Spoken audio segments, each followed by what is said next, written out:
जय हिंद दोस्तों।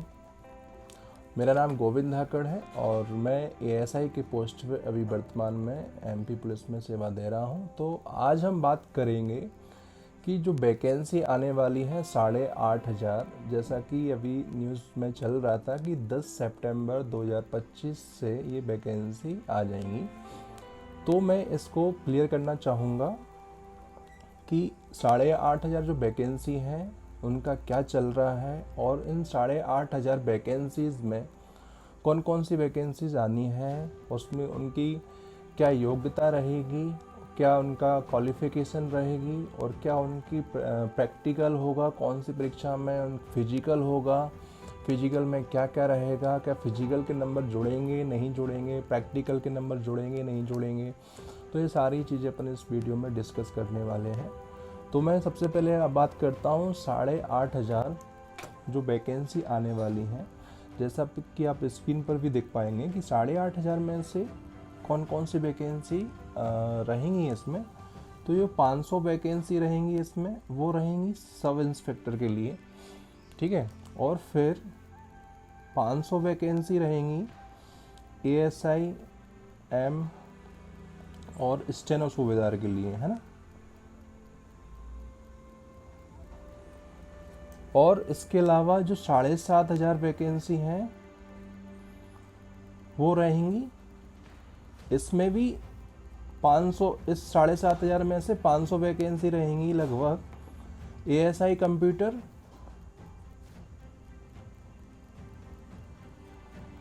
और हेड कांस्टेबल कंप्यूटर। तो ये वैकेंसी इस प्रकार से रहेंगी जैसा कि आप स्क्रीन पर देख पा रहे होंगे। तो इसमें योग्यता क्या क्या मांगी जाएगी, मैं शुरू से सब बता देता हूं कि एसआई में योग्यता रहेगी, आप किसी भी विषय से, किसी भी यूनिवर्सिटी से, मान्यता प्राप्त यूनिवर्सिटी से आप अगर ग्रेजुएशन आपके पास है, स्नातक आपके पास है, तो आप इस फॉर्म मतलब एसआई का जो परीक्षा होगी उसको मतलब उस परीक्षा में बैठने के लिए एलिजिबल रहोगे, है ना। तो एसआई का मैंने बता दिया है, इसकी एलिजिबिलिटी रहेगी स्नातक किसी भी विषय से, ठीक है। अब बात करें 500 जो वैकेंसी है एएसआई, एम और स्टेनो, तो इसका मैंने बता दिया था पिछली 2 वीडियो, दोनों बहुत अच्छे से उसमें डिटेल बताया गया है। तो इसमें देख लेना कि क्या एलिजिबिलिटी है। तो मैं शॉर्ट में इसका भी बता देता हूँ। इसमें मात्र 12th चाहिए होती है, कंप्यूटर डिप्लोमा होना चाहिए प्लस सीपीसीटी हो, तो ये एसआई का हो जाएगा। स्टेनो सुविधा के लिए मात्र इसमें स्टेनोग्राफर का 100 पर मिनट के हिसाब से शॉर्ट हैंड का एक डिप्लोमा बनता है, वो और होना चाहिए। अब बात करते हैं अपन एएसआई कंप्यूटर की, ठीक है। तो इसके लिए मैं ना जीओपी में जो बताया गया था वही आपको बता देता हूँ कि देखो ये है सहायक उपरीक्षक कंप्यूटर। देखो इनकी शैक्षणिक योग्यता क्या है वो अपन देख लेते हैं। इसमें लिखा हुआ है कि विश्वविद्यालय अनुदान आयोग से एफिलिएटेड संस्था से कंप्यूटर एवं इंफॉर्मेशन टेक्नोलॉजी विषय में स्नातक होना चाहिए या स्नातकोत्तर होना चाहिए, ठीक है।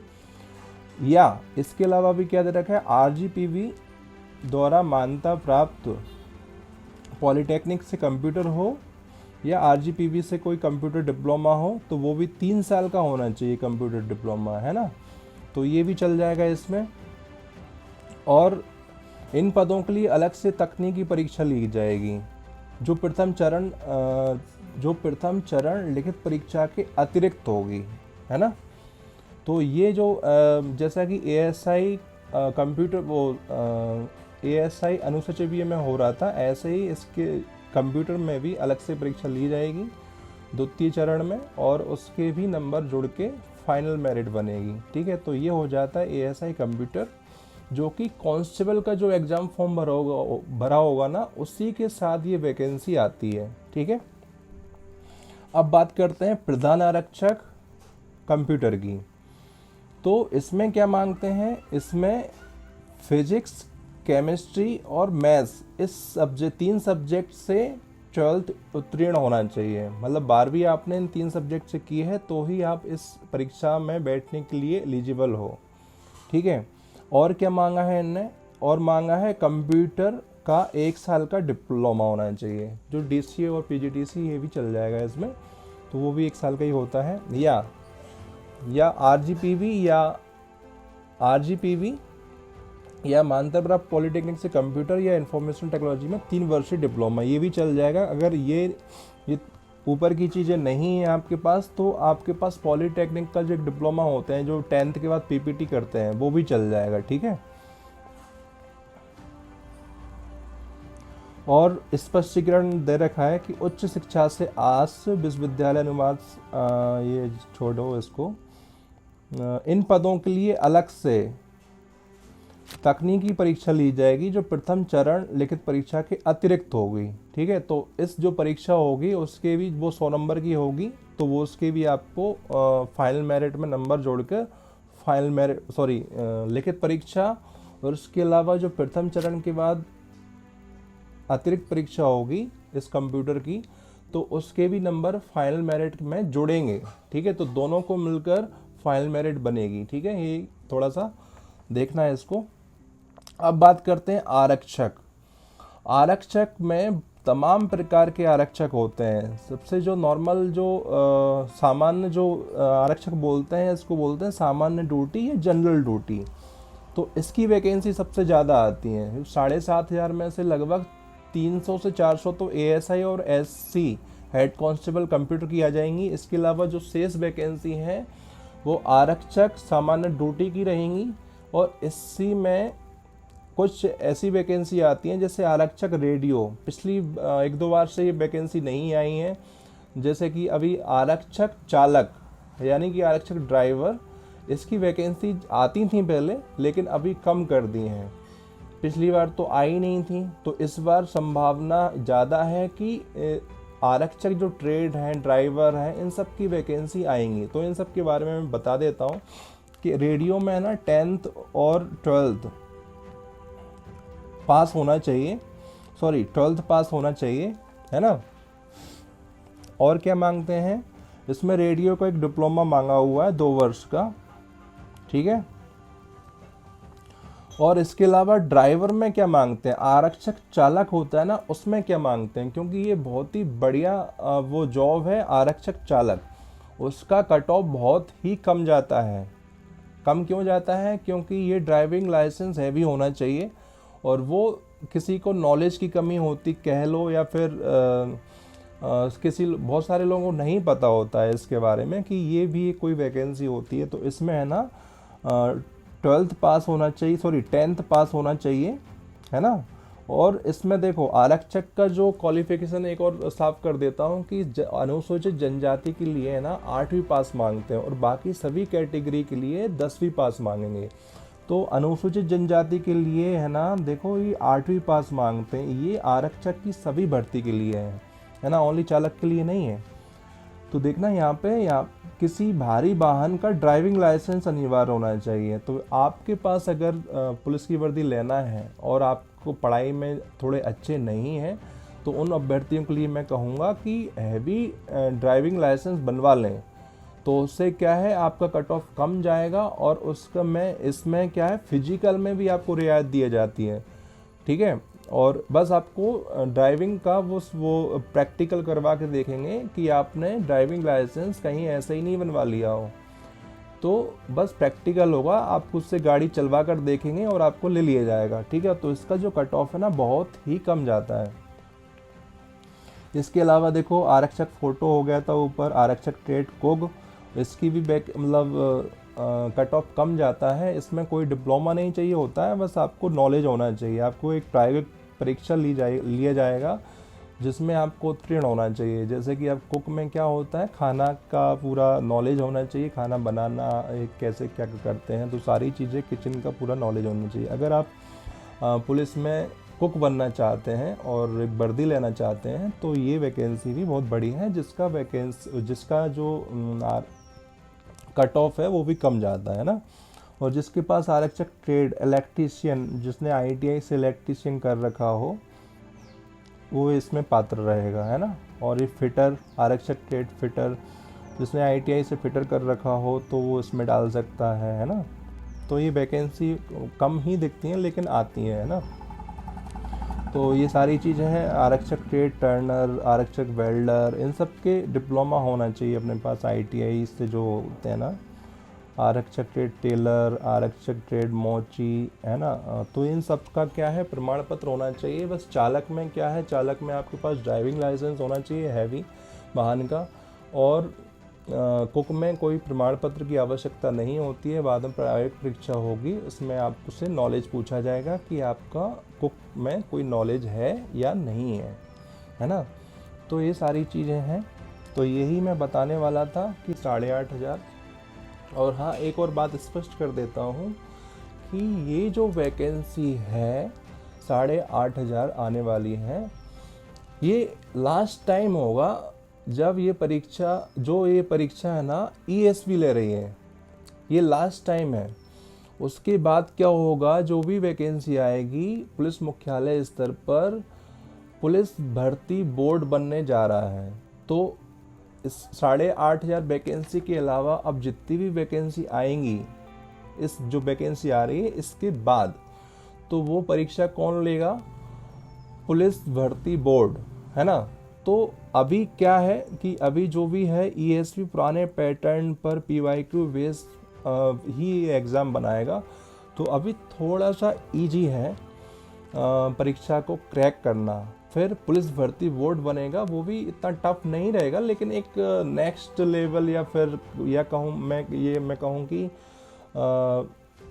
कोई जब नई संस्था उस परीक्षा को लेती है, वैसे 2012 से पहले पुलिस भर्ती बोर्ड ही परीक्षा लेती थी, पर उसके बाद अभी इधर कर दिया, ESV लेती है। लेकिन फिर भी कोई नई संस्था आती है तो वो किस टाइप के क्वेश्चन लेकर आए, कौन से किस पैटर्न एग्ज़ाम का पैटर्न रहा, तो वो अपन समझ नहीं पाते। तो एक दो परीक्षा आती हैं, फिर समझते हैं, फिर वो पता चलता है कि हाँ इस टाइप से क्वेश्चन पूछे जाते हैं। तो ये लास्ट चांस है, ESV जो परीक्षा ले रही है तो इसको अच्छे से जाने मत देना। 8,500 वैकेंसी बहुत होती हैं। बहुत सारे बच्चे बोलते हैं कि सर वैकेंसी कम आती हैं, 8,500 वैकेंसी बहुत होती हैं। और इस बार यानी कि लास्ट टाइम से भी, जब से प्रैक्टिकल यानी फिजिकल के नंबर जुड़ने लगे हैं, प्रैक्टिकल के नंबर जुड़ने लगे हैं, तो प्रथम चरण में जो पास करते हैं, जो मतलब द्वितीय चरण के लिए 7 गुना अभ्यर्थियों को बुलाया जाता है।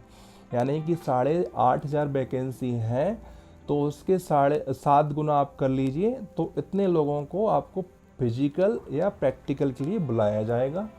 ठीक है, तो उसके नंबर भी जुड़ेंगे, तो कट ऑफ थोड़ा कम ही जाएगा, है ना। तो आप अच्छे से पढ़ाई करिए, ये आपका गोल्डन चांस है नौकरी लेने का, वर्दी लेने का, है ना। बहुत ही इसको मिस मत करना, ये आपका टाइम है, आप इसे बचा कर रखो। और हाँ, मैं कहूँगा कि ऐसे टाइम ना हर विद्यार्थी के जीवन में आता है जब इस टाइप के गोल्डन चांस मिलता है, और उस गोल्डन टाइम का सही उपयोग अगर कोई जो विद्यार्थी कर लेता है तो वो ही सफल हो जाता है। मैं बताता हूँ मेरे टाइम की बात। जब ऐसा टाइम मेरे पास आया था, मैंने सुना 2017 की बात कर रहा हूँ कि हाँ अब वैकेंसी इस साल आने वाली हैं, बहुत कंटिन्यू आने वाली हैं। तो मैंने मेरे फैमिली मेम्बर्स से बोल दिया था, मेरे पिताजी और मेरे भैया, कि आप मुझे है ना मतलब किसी भी काम के लिए मत बोलना कि तुझे ये करना है, या फिर तू घर आ जा थोड़े काम है, या फिर तू ये काम कर दे हमारा। तो मैं आगामी 6 माह के लिए आपका ना तो कुछ काम कर पाऊँगा, ना मैं कुछ कर पाऊँगा, है ना। और मैं जिस अपना मतलब घर का मकान था उसमें भी नहीं रहा। मैंने पापा को बैठ के पूरी बात बताई, उनको समझ में आया। उन्होंने बोला कि बेटा अगर तुझे उन्होंने बताया कि अगर तुझे किसी होटल में भी रुकना पड़े तो ये 6 महीने तू रुक सकता है, क्योंकि उन्हें पता था कि खाना बनाना, ये सारी चीज़ें करने में उनको इसको टाइम लगेगा। तो वो समझ गए थे उस चीज़ को कि क्या मतलब सारी सुविधाएं देने के लिए तैयार थे। लेकिन मैंने वो सारी सुविधाएं नहीं ली, क्योंकि मुझे पता था अगर मैं सुविधाएं ले लूँगा तो कहीं ना कहीं एक प्रेशर बनेगा, तो मैं प्रेशर नहीं देना चाहता था उनको। तो मैंने बस 500 रुपये पर मंथ के हिसाब से रूम लिया, एक अपना घर का मकान छोड़कर, क्योंकि घर के जो मकान था उसमें बहुत सारा मतलब बहुत फैमिली के भाई बहन रहते थे हम बहुत सारे, तो थोड़ा डिस्टरबेंस रहता था, है ना। तो मैंने अलग से रूम लिया और बहुत ही शांति वाला रूम लिया कि बहुत ही उसमें शांति रहे, मुझे डिस्टरबेंस करने वाला कोई ना हो। उस मकान में मैं रहता था और मकान मालिक रहता था, बस हम दोनों के अलावा कोई नहीं था, और मकान मालिक भी पढ़ने वाला था। इसलिए मैंने वो रूम लिया और वहाँ पर मैंने कंटिन्यू 6 महीने तक तैयारी की बिना डिस्टरबेंस के। आप बस ये ध्यान रख लीजिए कि आपके और आपकी परीक्षा के बीच में या आपकी पढ़ाई के बीच में जो भी बीच में कुछ जो आते हैं बीच में, यानी कि आप समझ सकते हैं मोबाइल है आज की डेट में, बहुत सारे सोशल साइट्स हैं और बहुत सारी चीज़ें हैं जो आपको डिस्टरबेंस करेंगे, डिस्ट्रैक्शन करते हैं। तो जो भी आपके और आपकी परीक्षा के बीच में डिस्ट्रैक्शन का पार्ट बन रहा है उसको उस टाइम अभी के टाइम हटा दीजिए।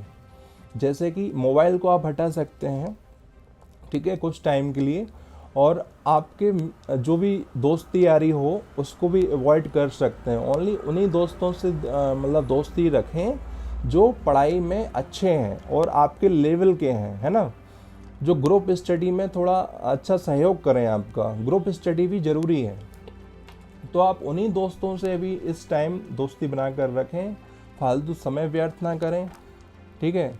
तो मैं बस यही कहना चाहूँगा, मैंने भी बस यही किया था कि आगामी मतलब 6 महीने का टाइम था मेरे पास, तो 6 महीने में मैंने सारी चीज़ों को जो मुझे डिस्ट्रैक्ट करती थी, जो मेरी पढ़ाई के बीच में आती थी, सबको मैंने अवॉइड कर दिया था। मैंने मेरी फैमिली मेम्बर सभी से बोल दिया था कि आपको मेरे से मिलना है तो 10 मिनट के लिए आना और मिल के चले जाना, ठीक है।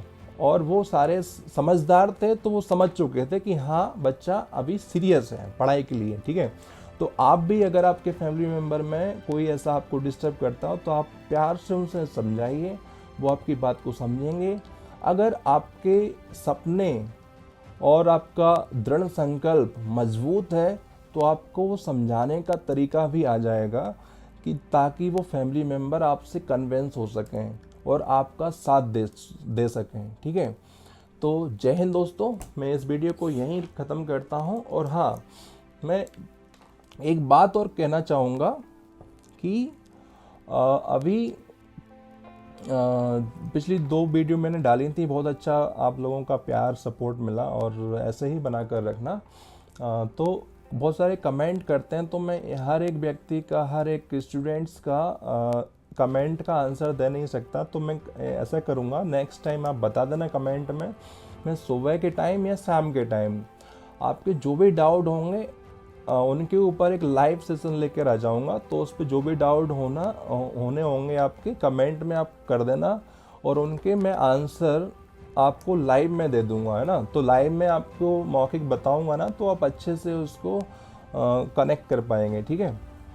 और आपके सारे डाउट मैं लाइव क्लास में आपको बता दिया करूँगा, ठीक है। तो मैं यही कहना चाह रहा था, आप कमेंट में बताना कि कौन सा टाइम आपको सही रहेगा, सुबह का टाइम सही है या फिर शाम का सही रहेगा, ठीक है।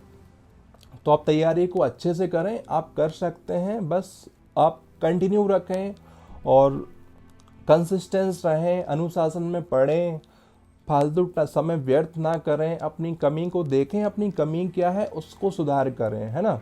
तो जय हिंद, मिलते हैं नेक्स्ट वीडियो में।